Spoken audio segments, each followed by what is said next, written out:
Hello and welcome back to my channel. So in this video I'll be sharing how to make a two-piece collar. Now this is a technique that I use that works for me. I have seen a lot of tutorials on YouTube where they show you how to couple a shirt collar or a two-piece collar, but not really how to attach it to the shirts. And for me, I struggled with this a lot because at some point I had the collar stand being too long or too short, and that was a problem. But I found a way to make it work, and I'm going to be sharing it with you guys in this video. So these are the items that I'll be using. I have my fabric, scissors, tape, and hard collar stay. So I'll be using the collar stay to stiffen the collar. To begin, I'm going to measure around the perimeter of the neckline, or around the entire neckline from end to end. So basically, I'll be placing my tape on like this and measuring around the entire neckline from one end all the way to the back and down the other end. And when I reach the end, it's 19 inches. So personally, I like shirt collars that are about 18 or 19 inches. I feel like that's like a standard for me. It's not so tight, it's not so loose. So I'll be cutting out 19 inches on this hard collar stay. So that would be for the collar stand. We will be working on the collar stand first. So I'm just going to cut a little piece of this collar stand that is 19 inches long and 1 inch wide for the collar stand. So this is what I'll be using to stiffen the collar stand. It is 19-inch long and 1 inch wide. So basically this would be attached to one piece of the fabric that I'm using to make the collar stand, and it is 19-inch long and 1 inch wide. So you do not want to make your collar stand too high, otherwise it's going to choke your neck, like it's going to hold your neck stiff and steady.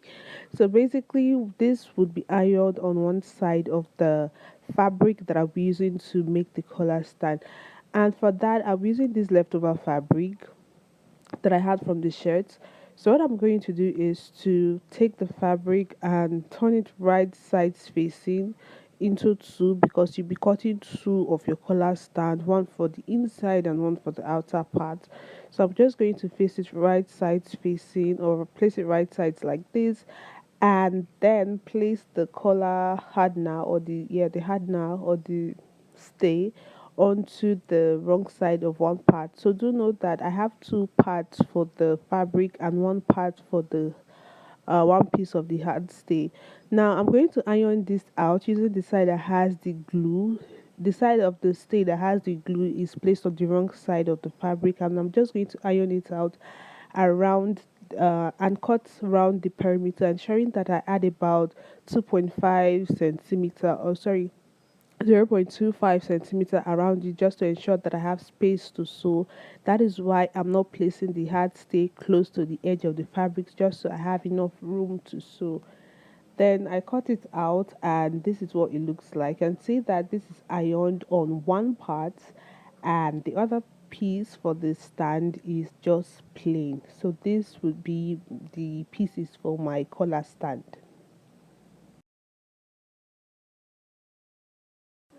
Now that we know the length of the collar stand, which is 19 inches, I'll be cutting the lapel. I don't know if that's what it's called, but the fall of the collar, that thing that folds over, I think it's called a lapel. And what I'm going to do is fold my collar stay into two, just like I have done. Then I'm going to cut a piece that is 2 inches shorter than the collar stand. So I'm going to cut out 17 inches long, a piece of this collar stand that is 17 inches long and 2 inches wide. So I'm going to be cutting this on fold because we need one entire piece. So basically I'm just going to draw that straight line on the bottom just to know where it ends, because the bottom of this collar, this stiffener is not so even. So what I'm going to do is to measure um 17 inches on fold, so that is 8.5. So I'm just going to mark 8.5 on that point and measure 2 inches. So basically at this point I'm using 2.5, which I went ahead to reduce to 2 inches because I realized that 2.5 was a little bit too long or too high. So I'm just going to mark 2.5 8.5. You can do any type of collar, how wide you want it to be, depending on how dramatic you want your collar to be. So what I did is just to connect to that 8.5 mark on the side and connect the top using dotted lines, and this is what it looks like. Next up, I'm going to extend that top part by half an inch, and I'm just going to put my tape and mark half an inch like so. Then I would connect it back into that 8.5 point with a slant line. So that would create the kind of slant that you normally have on collars. So this is like a basic collar lapel. You can be more dramatic if you want. You can make it round, pointed, longer, shorter. Just do your thing. So basically, I'm just going to cut this out and attach it to a fabric like I did for the collar stand, and I'll be taking you guys through the whole process, okay? So having cut out that stiffener for the collar, I'm going to fold my fabric into four like this, and cut the fabric that I'll be using to for the collar for the lapel.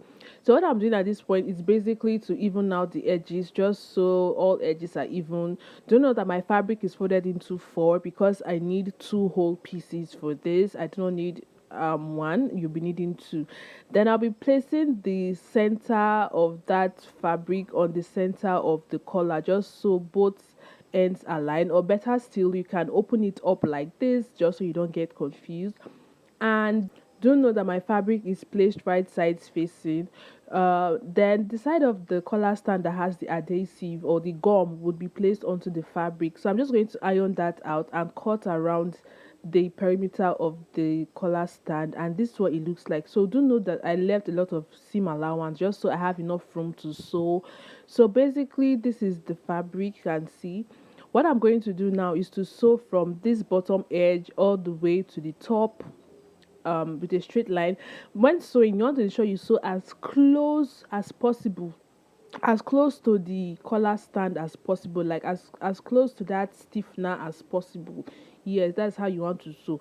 So having sewn it, this is what it looks like. I turned it right sides out, as you can see. Then I notched it and turned it right sides out, gave it a good press, and this is what it looks like. Next, I'm going to stitch all the way around just to hold the stitches firm and to hold the edges stiff. Okay.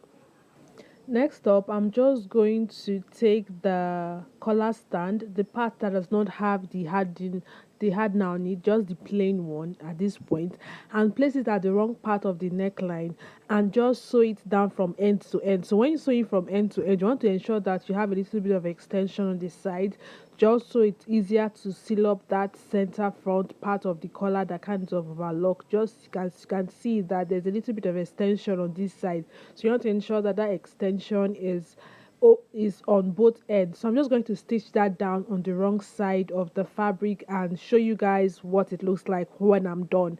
Haven't sewn it down, this is it. I went ahead to stop stitch it, but you can literally just sew it with a basic stitch and not stop stitch at this point. Then I'm going to take that lapel or collar fall, yeah, the lapel. And as you can see, the center point of this collar stand, I made a notch, a tiny little notch at the top there. And I made another notch on the lapel or collar fall. So you can see that both pieces are notched at the center point, just so everything is equal, even, and one side does not extend longer than the other. I'm going to align it and pin it down like I have done before sewing from this end to this other end. So you pin it down first and sew from this end to the end, just basically attaching the lapel to the collar stand before I would go ahead and attach this other piece to it. You can do it together if you so desire, but I'm doing it one at a time just so everything is clear for everyone. And yeah, now that I have sewn the lapel to the collar stand, this is what it's looking like. And see that it's aligned. So next up, I'll be notching the center point of this other collar stand. And one thing I need to point out is one side of the collar stand is folded over. I did that with a pressing iron, which is this very part. I'm not stitching that part right now. I'm stitching the side that is not bent over. So you want to place it over that lapel that we stitched on earlier, kind of putting the lapel in between the two collar stands. Then I will be stitching from the side all the way to the top, from the sides here, from this side all the way to the top and down the other side. So don't know that when you sew down this side, you want to ensure that it captures that folded edge. You do not want to open up the edge as you sew. So I'm just going to put it to the machine and sew from this top over the top side and down the other side as well. So I'll be sewing from here to here and down the other side. So when sewing, I want to sew as close as possible to that collar stand, to that collar stiffener, to that stiffener that we ironed on the fabric. Then I turned it right sides out, and this is what it's looking like at this point. I'm basically going to bend it over like this, so you can see why it was necessary to fold in that edge with a pressing iron first. It just makes the whole thing a lot easier.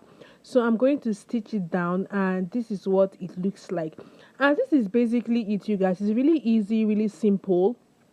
It's really easy, simple. Like, it's really, really, really simple. You can do this in less than 10 minutes. Okay, so if you learned something from this video, good, give me a thumbs up, leave a comment, share, like, and subscribe if you haven't already.